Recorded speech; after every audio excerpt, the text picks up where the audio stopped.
किसी को घर मिला हिस्से में या कोई दुकान आई, किसी को घर मिला हिस्से में या कोई दुकान आई, मैं घर में सबसे छोटा था, मेरे हिस्से में माँ आई। सामीने कराम, इंसानी रिश्तों में सबसे ज्यादा प्यार और मोहब्बत करने वाली हस्ती माँ की है। माँ खुदा की अता करदा नेमतों में अफजल तरीन नेमत है। एक हस्ती जिसका एक एक लफ्ज मिठास लिए हुए है, जिसकी बात ही बेमिसाल हो, जिसकी दुआ हर चीज से कीमती हो, जो सरापा मोहब्बत इफ्तिखार हो, जो कुदरत का शाहकार हो, जिसके आंसू मोती हो, जिसकी निगाह में उम्मीद के दिए जलते हों, जो तपती धूप में छांव का बेशकीमत एहसास हो, जिसका दिल हर घर से पाक हो, वो है माँ। अपनी औलाद की तकलीफ को अपने अंदर समोने वाला कितना हसीन एहसास है।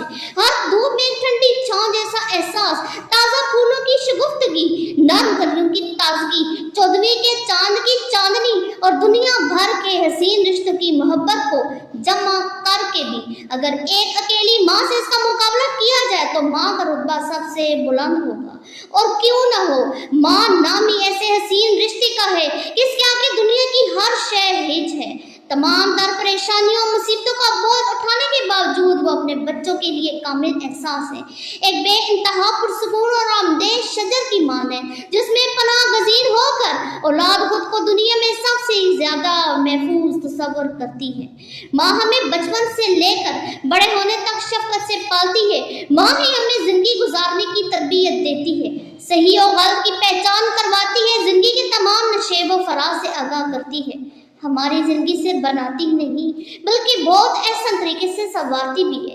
यानी कि माँ बेहतरीन मौलमा है। इस्लाम ने भी माँ की मोहब्बत, वक़ार और एहतराम का एतराफ़ किया है। इसकी अताअत और खिदमत को जन्नत के हसूल का जरिया करार दिया है।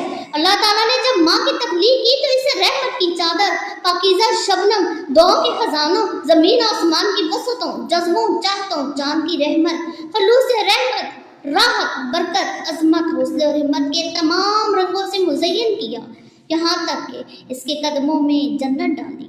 मौसम इंसानियत नबी आखिर ज़मां हज़रत मोहम्मद सल्लल्लाहु अलैहि वसल्लम की साहबजादी खातूने जन्नत बीबी फातिमा ज़हरा माँ की हैसियत से एक जिंदा और मिसाली किरदार है। हमें बेखसूस नौजवानों को चाहिए कि वो अपनी माँ की कदर करें, इससे इज्जत से पेश आएं, इसके सामने ऊंची आवाज में बात न करें, इसकी दिलजोई करें।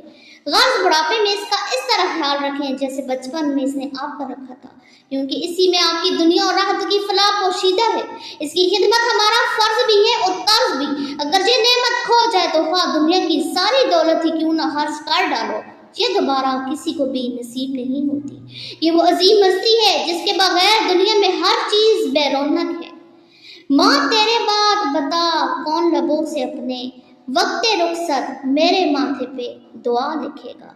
आपकी समातों का शुक्रिया।